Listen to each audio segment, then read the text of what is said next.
ارجمندو لیدونکو اوریدونکو او ګرانو هیوادوالو سلامونه او احترامات مې ومنئ. نن د پنجشنبې ورځ دیارلسم د مارچ کال 2015 د روژې مبارکې د دیارلسمې ورځ سره سمون لري. د پاکستان د جبهاتو راپورونه همدارنګې نړیوال او د افغانستان د پرمختګ په پروژو باندې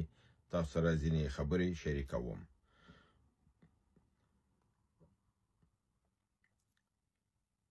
12 د مارچ ولایت ټانک جندولي ولسوالۍ د پوز یو جاسوس سید علم ولد پیاو خان نیول شوی دی. پس له تحقیقاتو نه او د مشرانو په ضمانت سره دا تعهد کړی دی چې دوباره به پوز ته جاسوسي نه کوي او که چېرته دوباره گرفتار شو بیا به اعدامیږي. نو د دغه تضمین سره بیرته خوشي کړلی شوی دی. په 14 د مارچ ولایت ټانک جندولي ولسوالۍ د جندول پر پوځي کلا باندې د مجاهدینو استشهادي بریدونه روانو. کله چې دا خبر راغی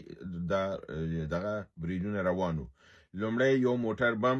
د استشهادي پر کمپ باندې ورننوت، بیا د کمپ ډېره حصه یې ویجاړه کړله او په لسګونو عسکر ووژل شول او ژوبل شل. چې ورپسې د مجاهدینو د استشهادي کنډک قطعې کمپ ته ورداخلې شولې او سخته جګړه روانه ده او تر اوسه پورې د هغه پایلې راپور نه دی رارسېدلی. 14 د مارچ جنوبي پنجاب او دیر اسماعیل خان مجاهدینو په مختلفو پوځي اهدافو باندې بریدونه کړي دي. 14 د مارچ همدارنګې د حکومت د پاکستان ادعا کړې ده چې ټول مجاهدین چې د دغه جعفر اکسپرس په واقع کې په بلوچستان کې ووژلي دي او برمته شوي کسان ټول د هغوی نه د خوشي کړي دي او د سیمې کنټرول یې بیرته لاس کې اخیستی دی.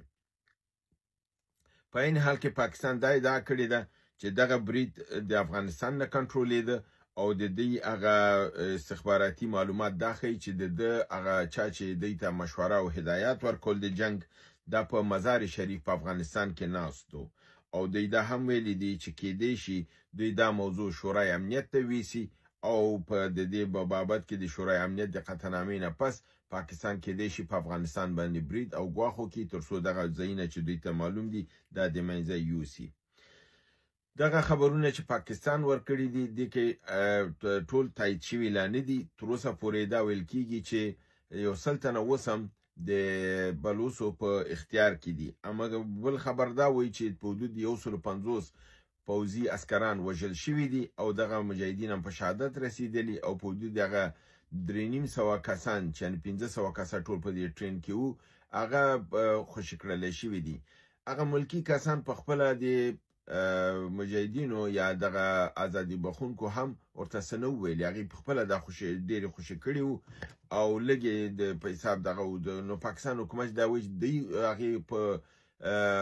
آزادولو کې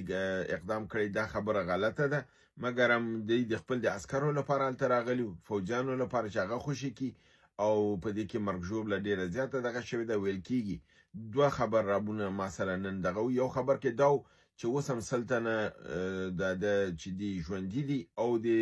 همدې بلوڅانو په اختیار کې دي تر څو هغې وایي چې زموږ زندانیان خوشي کړلی شي او چینایان د دې سیمې نه ووځي. بل خبر دا وایي چې هغه 100 کسه هم وژل شوي دي چې ټول کې 1.5 کسه وژل شوي دي او دغه چا چې دا برمته کړي وو یعنې بلوڅو دغه ازادي غوښتونکي هغې هم په شهادت رسېدلي دي. دا و د دې خبرونو دغه د پاکستان متعلق. د افغانستان د پرمختګ متعلق ځینې ډېر ښه خبرونه دي چې هغه تاسو سره شریکوم. د آلمان یو شرکت په نامه د ټرست کو میډل ایست د افغانستان ته سفر کړی دی. د افغانستان د کابینې د وزراو سره لیدلي دي، بلخصوص د قانونو او د معدنو د دغې سره لیدلي او د همدارنګې د نورو وزیرانو د افغانستان د سړکسازۍ په متعلق سره خبرې کړي دي چې په دې کې دوی دغه کړې ده ژمنه کړې چې دوی به 400 میلیونه ډالر د افغانستان په سړکونو په رغونو باندې دوی به سرمایه ګذاري کوي، پانګونه به کوي او تر څو د افغانستان د سړکونه په شمال غرب او په جنوب کې چې په هغې کې بادغیس، فاریاب، ارزګان دغه ټول ولایت راځي. د دې ټولو سړکونو په رغونه کې به دوی کار کوي او 400 میلیونه ډالره به دلته لګوي. بل دویم ښه خبر دا دی چې د واخان د سړک دویم فاز چې 1 کیلومتره کېږي د 143 میلیونو ډالرو په لګښت سره د یو افغاني شرکت سره قرارداد شوی دی او دا ژمنه شوې ده چې دغه نوی کال چې په حساب یو هفته پس شروع کېږي د دغه نوي کال تر اخره پورې به دغه 1 کیلومتره د خلکو د دغې لپاره د استفادې وړ به وګرځېږي او ګټې دپاره به وسپارل شي. که چېرته دا کار په یو کال کې دننه د 1 کیلومتره دا وکړي دا به یو ډېر لوی کار وي، همدا ځکه چې دا په حدود ټول 380 کیلومتره دا سړک دی. که 1 وکړي همدارنګه یو بل شرکت هم داسې وکړي نو ډېر ژر به دا سړک هغه اړینه چینایانو په حدود 50 کیلومتره ژمنه کړې ده چې هغوی به رامخکې راځي. انشاءالله که داسې وشي او د واخان دا سړک جوړ شي او دې شاوخوا ته امنیتي دغه پوستې جوړې شي، یو خو به د افغانستان نه واخان به محفوظ شي، بل دا دی چې اقتصادي وده به د افغانستان ډېره زیاته شي. دریم خبر دا دی چې د پنجشیر د زمردو متعلق تاسو معلوم چې هغه د قانون نه ایستل کېږي او په دغې داوطلبۍ په شکل باندې بازار ته عرضه کېږي. په دا ځلې په دې زمردو قانونو په پانګونه کې او د داوطلبۍ کې 2 هندي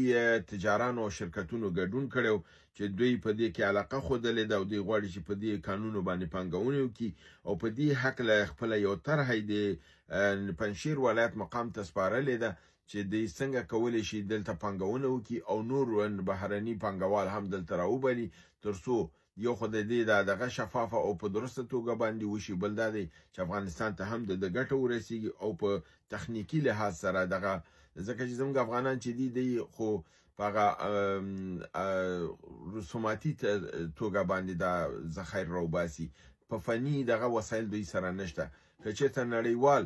شرکتونه او پانګوال راشي او هغه فني وسایل راوړي، یعنی چې د تخنیک په لحاظ دا